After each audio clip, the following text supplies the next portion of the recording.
Cancer बीमारी का एक ऐसा महादानव जिसने पूरी दुनिया को अपने शिकंजे में जकड़ लिया है।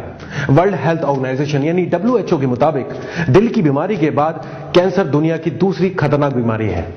औसतन हर 70 सेकंड में ब्रेस्ट यानी स्तन कैंसर से एक पीड़ित महिला की मौत हो जाती है। साल 2012 में 80 लाख लोगों की जान ली और 1 करोड़ 40 लाख नए लोगों को अपना शिकार बनाया। रिसर्च के मुताबिक साल 2008 में जो कैंसर से वर्ल्ड इकोनॉमी को नुकसान हुआ है वो है 900 अरब डॉलर यानी 6200 करोड़ रुपए। और कैंसर से होने वाले मानसिक, सामाजिक और पारिवारिक नुकसान तो इतना ज्यादा है कि वैज्ञानिकों के लिए उसका अंदाजा लगाना बहुत ही मुश्किल साबित हो रहा है। कैंसर हर किसी को अपना शिकार बनाता है। मासूम बच्चे, नौजवान युवक युवतियां, महिलाएं पुरुष, अमीर गरीब, कोई भी इस महादानव के जानलेवा वार से बच नहीं पाया है और आज इसने पूरी दुनिया में अपने पैर पसार दिए हैं।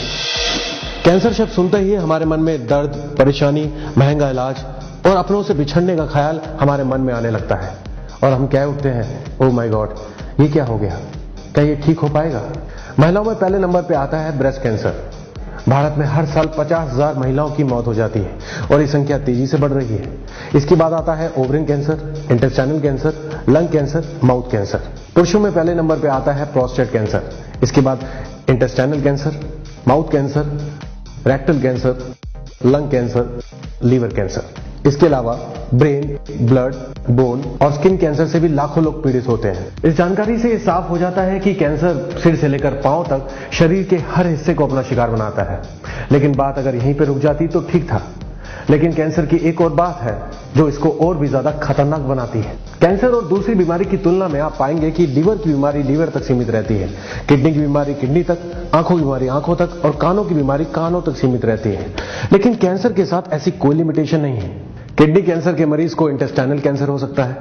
डॉक्टर शरीर के एक हिस्से का इलाज शुरू करते हैं, फिर उन्हें पता चलता है कि इसने शरीर के दूसरे हिस्से को भी अपना शिकार बना लिया है और यही बात इसके इलाज को बेहद मुश्किल बना देती है। आइए अब बात करते हैं कैंसर के कुछ इलाजों की। कैंसर के इलाज हैं कीमोथेरेपी, केमिकल से इलाज, radiation therapy, hormone replacement therapy और सर्जरी। इन सब में कीमोथेरेपी सबसे कॉमन इलाज माना जाता है। कीमोथेरेपी असरदार तो होती है लेकिन शरीर पे बहुत सारे साइड इफेक्ट छोड़ के जाती है, जैसे वेट लॉस, हड्डी और घुटनों में असहनीय दर्द, मूड स्विंग, डिप्रेशन, थकान ज्यादा होना, खून की उल्टी होना, भूख न लगना आदि। इन साइड इफेक्ट की वजह से कहा जा सकता है कि कीमोथेरेपी कैंसर के साथ साथ मरीज को भी मार देती है। और इसके अलावा कीमोथेरेपी बहुत महंगी होती है। इसका खर्चा लगभग 8 से 10 लाख रुपए तक पहुंच जाता है और इतना खर्च करने के बाद भी मरीज की पूरी तरीके से ठीक होने की कोई गारंटी नहीं होती। कीमोथेरेपी के साइड इफेक्ट्स और उसके खर्चे की वजह से बहुत से मरीज इसका इलाज बीच में ही छोड़ देते हैं। हमें जरूरत है कि ऐसे इलाज की जो असरदार होने के साथ साथ हमारे शरीर पे किसी भी तरीके का साइड इफेक्ट न छोड़े और हर जरूरतमंद उसका खर्चा आसानी से उठा सके। या यूं कहें कि हमें जरूरत है ऐसे सर्जिकल स्ट्राइक की जो कैंसर को चारों खाने चित कर दे। आपको ये बात जानकर बड़ी हैरानी होगी कि ऐसी सर्जिकल स्ट्राइक करने की ताकत हमारे सबसे पुराने मेडिकल साइंस यानी आयुर्वेद में मौजूद है। आयुर्वेद के इन्हीं सिद्धांतों को ध्यान में रखा है दीपक एनर्जी ने। दीपक एनर्जी के मुख्य सहायक साइंटिस्ट डॉक्टर जोबान मोदा, जो आयुर्वेद की रिसर्च के लिए पूरी दुनिया में जाने जाते हैं। इन्होंने दुर्लभ जड़ी बूटियों पे कई सालों तक गहन रिसर्च करने के बाद PHPC नामक कंपाउंड की खोज की है, जिसमें कैंसर के खिलाफ सर्जिकल स्ट्राइक करने की सारी खूबियां मौजूद हैं। PHPC कंपाउंड में वो सारी खूबियां हैं जो कैंसर के खिलाफ सर्जिकल स्ट्राइक करने के लिए जरूरी है। ये कैंसर के ट्यूमर को बढ़ने से रोकने में मदद करता है। ये SGOP, SGPT, WBC जैसी इंपॉर्टेंट लैबोरेटरीज वैल्यू में कमी लाता है, जो कि मॉडर्न मेडिकल साइंस में कैंसर के असरदार इलाज का पैमाना माना जाता है। ये SOD और कैटालिस्ट जैसे सेल प्रोटेक्टिव एंजाइम्स में बढ़ोतरी करता है, जिससे कोशिकाएं कैंसर का मुकाबला मजबूती से कर पाती हैं। PHPC कंपाउंड को एक दवा के रूप में ढाल लें और कैंसर के मरीजों तक पहुंचाने के लिए डॉक्टर जोबान मोदा ने अपने प्रयास जारी रखे और उन्होंने एक ऐसा प्रोडक्ट तैयार किया है जो कि कैंसर के खिलाफ सर्जिकल स्ट्राइक करने में पूरी तरीके से सक्षम है। दोस्तों, दीपक एनर्जी के इस प्रोडक्ट का नाम है बायोकैन। बायोकैन को जो मजबूती ताकत देती है वो ऐसी है 12 औषधियां जिन्हें आयुर्वेद में सबसे सर्वश्रेष्ठ माना गया है। और आयुर्वेद के इन 12 रत्नों के नाम हैं सूठी या सौंठ, गुदुची या अमृत, हल्दी, टमाटर, मोरिंदा सिट्राफोलिया या चमत्कारी फल नोनी, आंवला, गाजर, ग्रीन टी, पालक, अंगूर, अनार और गेहूं। आइए एक एक करके आयुर्वेद के इन 12 रत्नों की खूबियों के बारे में जानते हैं जो बायोकैन को कैंसर के खिलाफ इतना असरदार बनाती है। आयुर्वेद में आंवला को उत्तम औषधि माना गया है। आंवला एक्सट्रैक्ट में कैंसर ट्यूमर को रोकने की बेजोड़ ताकत होती है, क्योंकि इसमें मौजूद होता है भरपूर एंटीऑक्सीडेंट और विटामिन सी। आंवला एक ब्लड प्यूरिफायर की तरह काम करता है और हानिकारक टॉक्सिन्स को शरीर से बाहर निकालता है।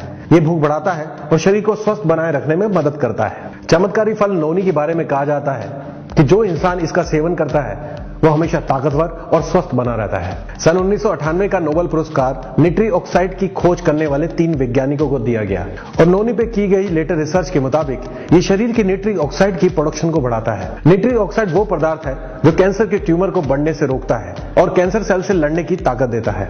हल्दी को प्राचीन काल से बहुत सी बीमारियों में इस्तेमाल किया जा रहा है और मुझे यकीन है कि आपने भी कभी ना कभी जलने, कटने या सूजन दूर करने के लिए हल्दी का इस्तेमाल जरूर किया होगा। हल्दी की इन सारी खूबियों की वजह है इसमें पाया जाने वाला बेहद जबरदस्त एंटीऑक्सीडेंट जिसका नाम है क्यूरक्यूमिन। क्यूरक्यूमिन कई तरह के कैंसर ट्यूमर को रोकने में असरदार साबित हुआ है, जैसे कि breast cancer, brain cancer, blood cancer और आंतों का कैंसर। क्यूरक्यूमिन कीमोथेरेपी से होने वाले साइड इफेक्ट्स को कम करने के लिए भी उपयोगी साबित हुआ है। हल्दी के अलावा एक और चीज है जिसे हम रोजाना खाते हैं, वो है टमाटर। टमाटर में लाइकोपेन नाम का एक ताकतवर एंटीऑक्सीडेंट पाया जाता है जो कि फ्री रेडिकल से कोशिकाओं की रक्षा करता है। लाइकोपेन को breast, lung, urinary bladder, ovaries, colon, pancreatic cancer के लिए असरदार पाया गया है। गाजर की सब्जी, गाजर का जूस और सलाद हर भारतीय रसोई में पाया जाता है। गाजर में पाए जाने वाले एंटीऑक्सीडेंट और विटामिन इसे एक असरदार ब्लड प्यूरिफायर और लीवर टॉनिक बनाते हैं। ये ब्लड शुगर लेवल को कंट्रोल करता है और हमारी रोग प्रतिरोधक शक्ति को बढ़ाता है।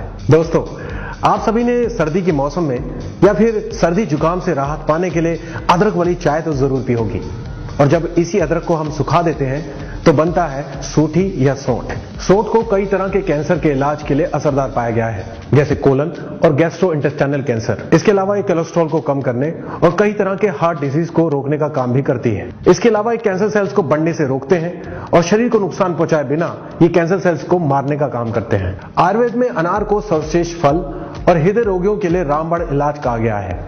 उसी तरह ये गेहूं को भी आयुर्वेद में खास स्थान है। ये दोनों ही रोग प्रतिरोधक क्षमता को बढ़ाते हैं और हार्ट और लीवर को हेल्दी बनाते हैं। कुदुची यानी अमृत के बारे में कहा जाता है कि इसका पौधा अमर है। ये टॉक्सिन को शरीर से बाहर निकालता है, रोग प्रतिरोधक शक्ति को बढ़ाता है और कीमोथेरेपी से होने वाले साइड इफेक्ट्स को भी कम करता है। अंगूर वात, पित्त, कफ के दोषों को दूर करता है और पालक में मौजूद आयरन यानी लोहा पदार्थ होता है। ये दोनों हमारे शरीर को स्वस्थ और ताकतवर बनाती हैं, यानी बीमारियां हमारे शरीर से दूर रहती हैं। दोस्तों, आयुर्वेद के इन 12 अनमोल रत्नों को बहुत ही वैज्ञानिक ढंग से एक्सट्रैक्ट करके बायोकैन के रूप में बनाया गया है। कैंसर के पारंपरिक इलाज के साथ साथ अगर बायोकैन को नियम अनुसार लिया जाए तो कैंसर के महादानव से चल रही जंग में काफी सहायक सिद्ध हो सकता है। बायोकैन की सबसे बड़ी खूबी यह है कि कैंसर के ट्यूमर को बढ़ने से रोकने में मदद करता है। बायोकैन की हाई ORAC वैल्यू इसे कैंसर के खिलाफ एक कारगर हथियार बनाती है, क्योंकि ORAC वो पैमाना है जहां कैंसर के इलाज की गुणवत्ता मापी जाती है। ORAC वैल्यू जितनी ज्यादा होगी, इलाज उतना ही असरदार होगा। बायोकैन कैंसर के इलाज में सपोर्टिव थेरेपी की तरह काम करता है, जिससे इम्यून सिस्टम को मजबूती मिलती है और शरीर सामान्य तरीके से काम करता है। यदि आप किसी कैंसर पीड़ित को जानते हैं जिसने कीमोथेरेपी के साइड इफेक्ट की वजह से इलाज बीच में ही छोड़ दिया हो, जो इलाज के खर्च को उठा नहीं पा रहा हो, जो बहुत निराश हो चुका हो, जिसे आशा की कोई किरण नजर नहीं आ रही, तो बायोकैन को एक मौका जरूर दीजिए। ये आपको निराश नहीं करेगा, क्योंकि बायोकैन कैंसर का खात्मा करता है, मरीज का नहीं। ये शरीर को दूसरे इलाज से होने वाले साइड इफेक्ट को बर्दाश्त करने की ताकत देता है। ये 100% आयुर्वेदिक और पूरी तरीके से सुरक्षित है। इसे ISO, GMP, HACCP जैसे राष्ट्रीय और अंतर्राष्ट्रीय मापदंडों पर तैयार किया गया है। बायोकैन कैंसर पीड़ितों के लिए एक उम्मीद की नई किरण बन के उभरा है। अगर आप किसी कैंसर पीड़ित को जानते हैं तो उसे बायोकैन के बारे में जरूर बताइए। जब बायोकैन करेगा सर्जिकल स्ट्राइक तो कैंसर भी कहेगा मुझ पे दया करो भाई।